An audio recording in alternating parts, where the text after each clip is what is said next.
Hello everyone, Rosendahl here. Today's video is going to be all about the Rapier. Rapier is an insane burst damage weapon.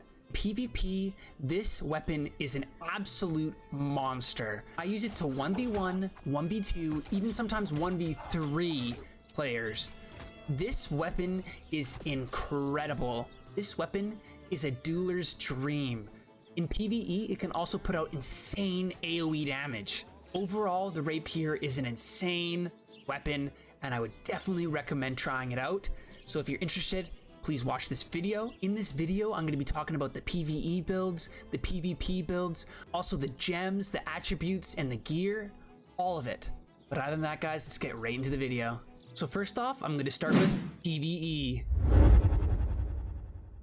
So if you just started out and you're leveling, this is my recommended build that I would suggest. So first off, since you're just fighting PvE mobs, I would probably recommend mainly staying in the blood tree. The grace tree is awesome and amazing, but it mainly thrives in the PvP setting. You can make the grace tree work. So first off, I would probably start with Flurry. Flurry is where you unleash a series of 5 quick thrust attacks, each strike dealing more damage. Flurry can also be dodge canceled at any time. So Flurry helps with this insane AoE damage that I'm talking about. I then would pick up Tondo. Tondo is a quick slash that extends your reach of your blade up to 5 meters. The strike deals 50% direct weapon damage and also applies a bleed that will deal 85% weapon damage over 12 seconds. It can stack up to 3 times, refreshing previous applications. So Tondo's going to give you insane dot damage that can stack up to 3 times. This is a great ability, and you should definitely run it in PvE. I then would pick up Unearring.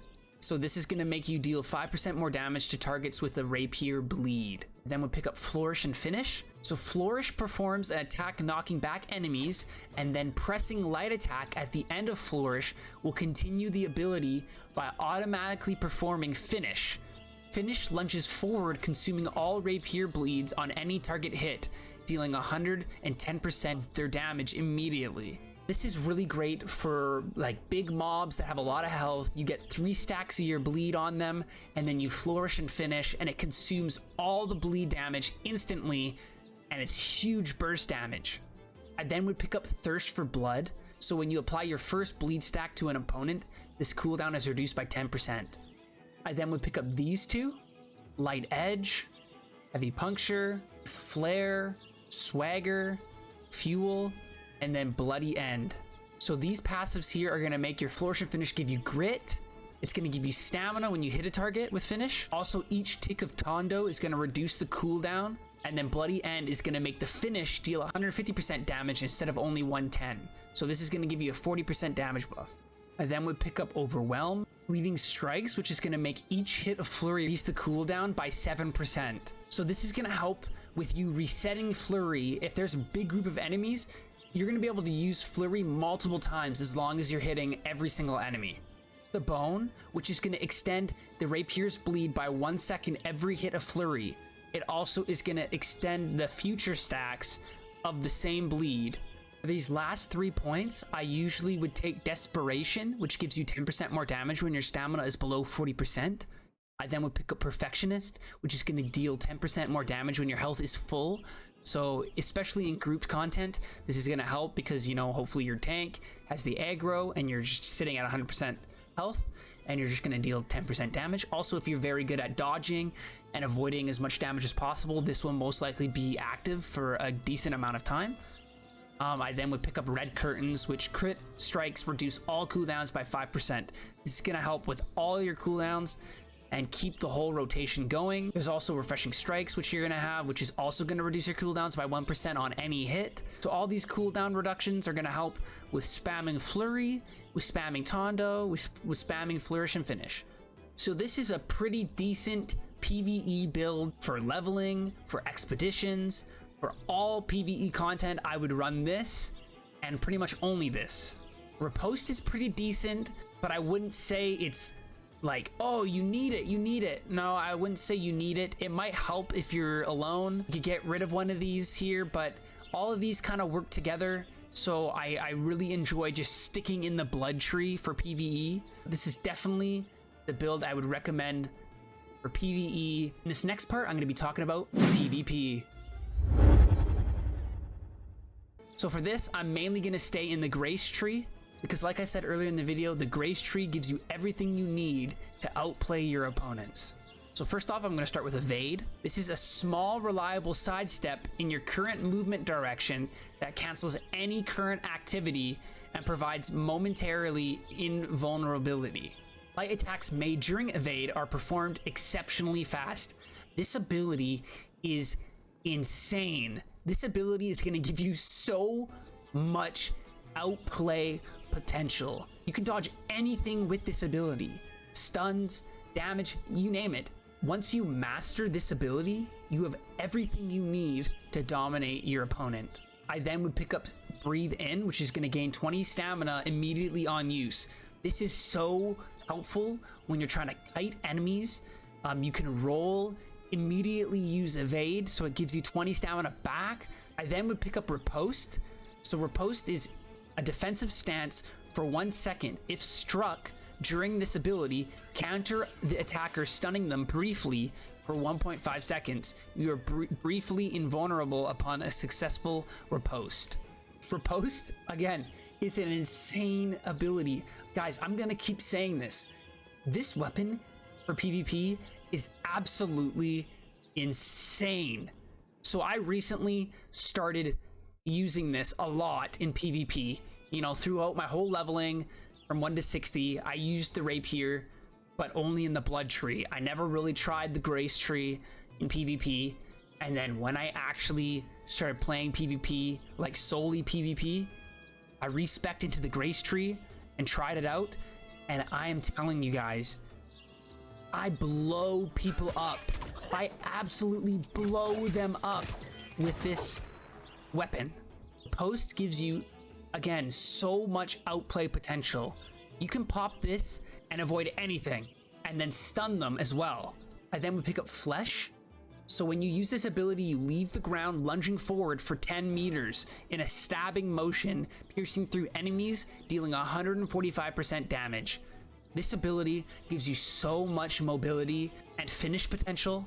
If someone's running away, you can use this ability to catch up. This in combination with Evade and Riposte, you have everything you need to just dominate your opponent. I then would pick up Insult to Injury. If your Riposte is triggered successfully, all your attacks become uninterruptible for 3 seconds. I then would pick up Priority, which is going to reduce the cooldown of all other Rapier abilities by 20% when landing a Riposte stun. And then I would pick up Lasting Consequence. So this is going to make your Riposte stun last longer. I then would pick up Red Curtains, which is going to make your crits reduce all cooldowns by 5%. I then would pick up these last 3 here. So this is going to give you 20% movement speed for 3 seconds. This is going to make it so when you evade forward, you gain 15% increased damage on your next light attack. And this is going to make your individual successful light attacks reduce the cooldown of this ability by 30% each. So once you have this, your evade is going to be up almost instantly. As long as you're attacking people, you're going to be able to evade, attack, evade, attack, evade, attack. And you're able to move around so fast, or you're able to just keep dashing forward at the target, which is going to keep increasing your damage. So this is going to make your evade so powerful. I then would pick up Momentum, which is going to give you 25% increased damage on your next light or heavy attack after performing an ability. I then would pick up Desperation, so 10% more damage when your stamina is below 40%.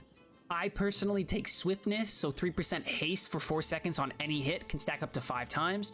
Again, this is going to help chasing targets and staying on the target. I take Controlled Breathing, 3 stamina on any hit. Once you get here, this is pretty much everything you need to blow somebody up. I'm telling you, you can 100 to 0 somebody within seconds. So for these last 4 points, there's kind of 2 little options you can try here. I personally finish off the Flesh. So I have these 3 passives here. This is going to make it so when you kill somebody with his ability, you're going to reduce it by 80%. This doesn't happen often, but when you do finish somebody off with this, that's nice to just kind of reset this almost. Backside, this is going to make it so after you perform Flesh, your next critical strike attack will have its damage increased by 15%. So this is going to last for 5 seconds. And then interruption. So pressing light attack anytime during flesh will stop and perform a static continuation attack, dealing 115% damage. So the main reason I get these 3 passives here is mainly because of these 2 here. Not really because of this, but these 2 here. So this is for the crit attack damage after I use flesh. So this is extremely helpful when I'm actually trying to chase a target and just like burst them. And then this here. So for the last one, I would take this because 10% more damage when your target has greater than 50% health. So again, this is going to help you burst somebody, get them low, finish them off. Option 2 for the last 4 points would be ending it in the grace tree and then moving over to the blood tree. So picking up these 4 here. So this is going to help reduce your cooldowns by 1% on any hit. This is going to help you deal 10% more damage when the target has greater than 50% health. This unfortunately will most likely be useless because you're not applying any bleeds with your Rapier. I'm not 100% sure if this works if someone else applies a Rapier bleed. The main reason I put this in here is so I can get down here with light edge. So increase damage from both middle swipe attacks in your light attack chain by 8%. This is going to help when you're like light attack spamming. You're just going to be dealing so much more damage. So yeah, this is a pretty nice PvP build you can try. I personally use the first one I showed you where I go like this and then this. This is what I use. I use this in all PvP. I use this in Outpost Rush. I use this in open world PvP. This is insane. I'm telling you guys, I blow people up with this build right here. So in this next part, I'm going to be talking about gems. So for a weapon gem, I would mainly recommend using the Emerald gem. So this is going to give you 20% damage against targets with less than 30% health. This is going to help you burst any target, PvE mob, PvP, especially in PvP, you want to be running this. You could try using the Malachite gem if you're running Riposte, so you do 12% more damage against targets with an active CC. I wouldn't recommend using this over Emerald. Emerald is just so strong when you can just burst them down. You could also try using an Opal gem if you roll around a lot and your stamina is not full. This is going to give you 50% damage. I would definitely recommend mainly running the Emerald gem. For armor gems, I would recommend probably figuring out what you're dying from the most. It really depends what you feel like will help you the most. It's kind of personal preference. I kind of run a mixture of everything. So again, it's just kind of up to you guys. So for this next part, I'm going to be talking about attributes. So for attributes, I would definitely recommend running at least 300 dexterity. This is going to help you put out insane damage with the Rapier. And then I have at least 100 con. So this is going to give you a decent amount of health. So then you're able to, you know, take some damage, outplay them, move around, heal when you need to. But yeah, I would definitely recommend running at least 300 dexterity and then the rest into con. So for this next part, I'm going to be talking about armor. So for armor, I stay in the lightweight category because I personally really love the roll and I'll never give it up. I don't care if heavy armor is meta or medium armor makes you survive longer but also still gives you good damage. I will never give up the roll no matter what. If I was a pure melee build, I would still run light armor. I personally just love it too much. So to achieve that, I run light, medium, light, light, light. So it's just the medium chest, everything else is light. So yeah guys, other than that, I just want to say that the Rapier is an insane weapon to use, and I'll keep saying it like I've already said in the video. You can blow people up with this weapon. You can outplay, maneuver, you can do everything you need to do to survive with this weapon. So you should definitely try it out if you haven't already. If you guys enjoyed the video, please be sure to drop a like, comment, and a subscribe. I'm going to be posting tons of New World content. I live stream on YouTube as well as Twitch. But other than that, guys, I hope you guys are enjoying New World, and good luck.